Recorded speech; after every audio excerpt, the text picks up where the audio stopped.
Okay, so we need to talk about House of the Dragon.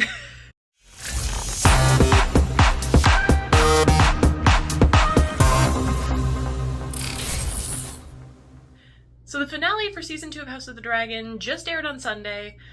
I watched it immediately. I loved it, but it didn't feel like a finale? I don't know if this is gonna make sense. I think most people are gonna kind of like get what I'm going at here. Because when there was last season, even we're not going to go to another show, we're going to go right to last season. The season finale for season 1 of House of the Dragon still set up a ton of things, still was like the amp up and the prep to what was going to be coming next season. But things happened that like had consequences and ended up coming into the beginning of season 2. Like Luke got eaten and he died and Rhaenyra found out about it and she was going to rain hell on the earth.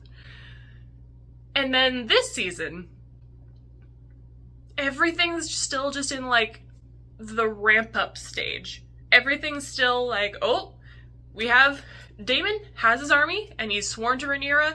We've fixed whatever the hell was happening at Harrenhal.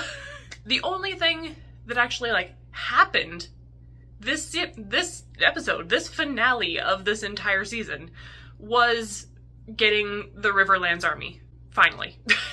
Oh god, we have Sheepstealer, has been found, but hasn't been claimed yet. They're just, everybody's staring at each other while the dragon's eating the sheep that he found in the Vale, and he's not been claimed yet. So I don't know if they're trying to like tease that we might still get Nettles, which is a character from the book. They don't have anything happening as far as like fights go. We don't know if Helena is going to be actually riding Dreamfire. A lot of things are like about to happen. And I know that they want to leave us on a cliffhanger. They want to like get us ready to go into season 3 that we're probably not going to get for another 2 years. So like, it felt, you know what it felt like? It felt like this episode should have been the penultimate episode. This episode is the one where we should have had this as, like, episode 7. We had the dragons being claimed in episode 6 then. Then in 7, we got the Riverlands army, we've got things happening. Aegon's, like, heading off to Essos to go and hide so he doesn't die. We could go into the finale then and have Rhaenyra going to King's Landing, bringing the dragons, Sheepstealer being claimed, the armies of the Riverlands marching on like Criston Cole's army and host and the people that the High Towers have amassed. Everything is just like right on the precipice of, oh, you don't know that like this is gonna happen, and you don't know this is gonna happen. We saw Otto in a cage. We don't know who has him. Maybe we'll find out, but we're not gonna know until next season. I feel so bad complaining about this, because I love this show so much, and it's so good. And I'm the sort of person that I love, like, the talking and the plotting and, like, all the interpersonal, like, relationship things with characters. Like, I don't need massive drama and massive, like, stakes and fights and battles every episode. I really like how Game of Thrones and House of the Dragon deal with like the interpersonal relationships of the characters. It's one of my favorite parts. But like you still need to move the plot along. I feel like this entire season, and I know there were a lot of time jumps last season, but it felt like this entire season that everything, they were just showing what happened over the span of like a week and a half. The only real, like, consequences that we got, the only character that we lost, really, was Meleys and Rhaenys. And that, like, prompted a whole thing with Corlys, which is good, I guess. It moves along those plot points. But, like, the fact that that was the only thing that happened in an entire season, it just feels like they're dragging their feet so much. I know that I think they've planned that they're gonna do 4 seasons. And I do want to say, like, just FYI, I haven't actually read Fire and Blood. Just the entirety of my social media feed has been inundated with people that have read it, and all of the like, did you know in the books this happened, and did you know in the books this happened? So I feel like I have all like the insider information without actually reading the book. With all the things that I have been told are supposed to happen in the books from like this point on. Maybe it's going to start going like real rapid fire, that like things are going to start happening really quickly. Maybe there's going to be like time jumps the way that they did in season 1. They don't need to like age up any characters now, I don't think, but maybe. I do want to take a moment to just make like major props to the actors, to the actresses, to the costume designers. Oh my god, the costumes on this show.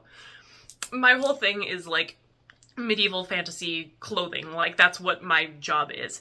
And seeing all the things that they've done on this, it's just beautiful. Like I really like the way that they've gone with the costumes in this season. Oh,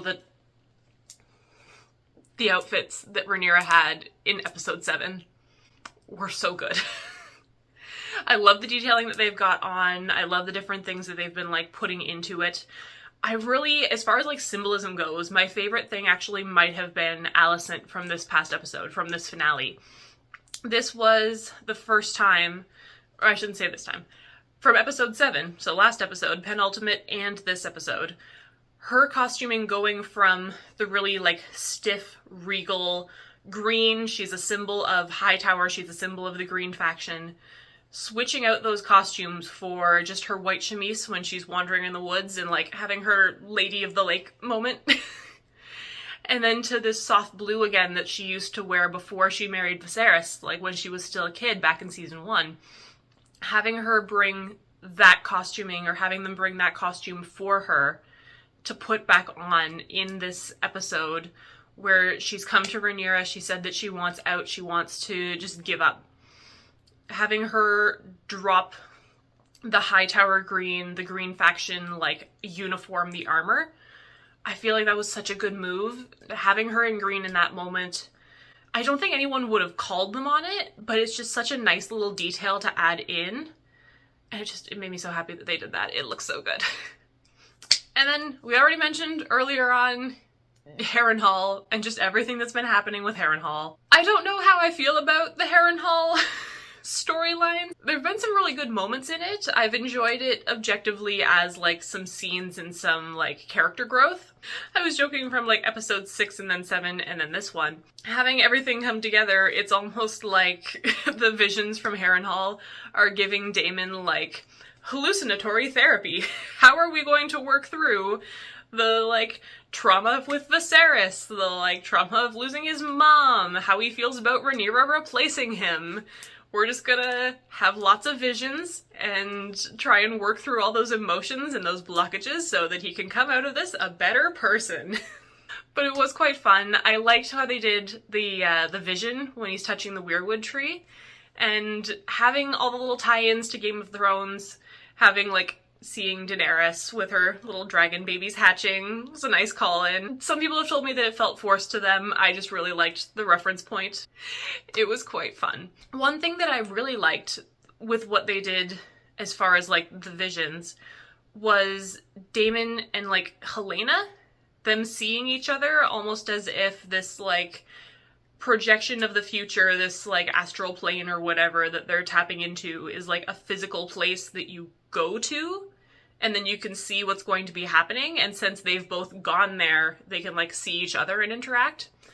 That was like a fun little twist. I don't know if that's something that like directly references how Dragon Dreams go in like any of George's writing. If that is something that he came up with, like, props dude, and if it isn't, then props to whoever thought they were gonna do it on the show, because I loved it. It seemed to work really well. And yeah, I guess we just need to figure out where we're going from here.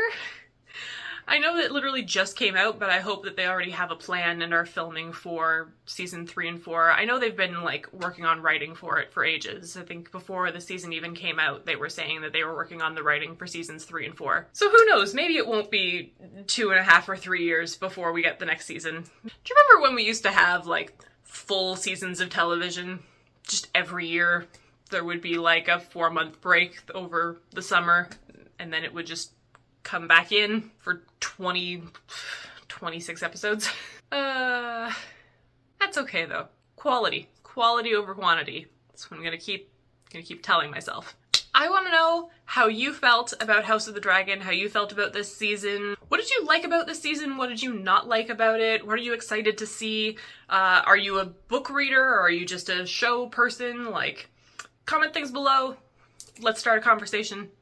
Because it just finished and I know I'm going to go through House of the Dragon withdrawal now. And hopefully it won't be for too long. But thank you so much for watching and stay geeky, everyone. See you later.